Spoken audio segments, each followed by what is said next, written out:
Hello అందరికీ ఈరోజు మరమరాలతో ఒక ఈజీ అండ్ టేస్టీ రెసిపీ చేయబోతున్నాను. సో దానికోసం ముందుగా మరమరాల్లో వాటర్ వేసి వాటర్లో చక్కగా మరమరాలు నానిన తర్వాత వాటర్ని అంతా స్క్వీజ్ చేసి పక్కన పెట్టేసుకోవాలి. ఆ తర్వాత స్టవ్ పైన ఒక కడాయి పెట్టేసుకొని దాంట్లో 2 టేబుల్ స్పూన్ ఆఫ్ ఆయిల్ వేసి ఆయిల్ హీట్ అయ్యాక దాంట్లో కొన్ని పల్లీలు అలాగే పొడవుగా కట్ చేసుకున్న ఆనియన్ వేసి మిక్స్ చేసుకోవాలి. ఆ తర్వాత దీంట్లో కొద్దిగా పసుపు అలాగే పచ్చిమిరపకాయలు వేసి మగ్గించుకోవాలి.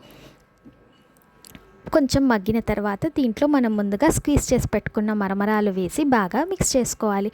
ఇలా అయిన తర్వాత మనము టేస్ట్కి సరిపడంత ఉప్పు అండ్ అలాగే నేను కొద్దిగా నిమ్మరసాన్ని కూడా వేసుకున్నాను.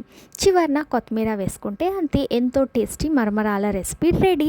బేసిక్గా ఇది బ్రేక్ఫాస్ట్కి అలాగే ఈవినింగ్ పూట అయితే చాలా బాగుంటుంది.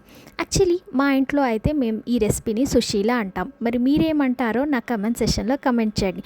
మీకు కనుక నచ్చినట్లయితే లైక్, షేర్ అండ్ సబ్స్క్రైబ్.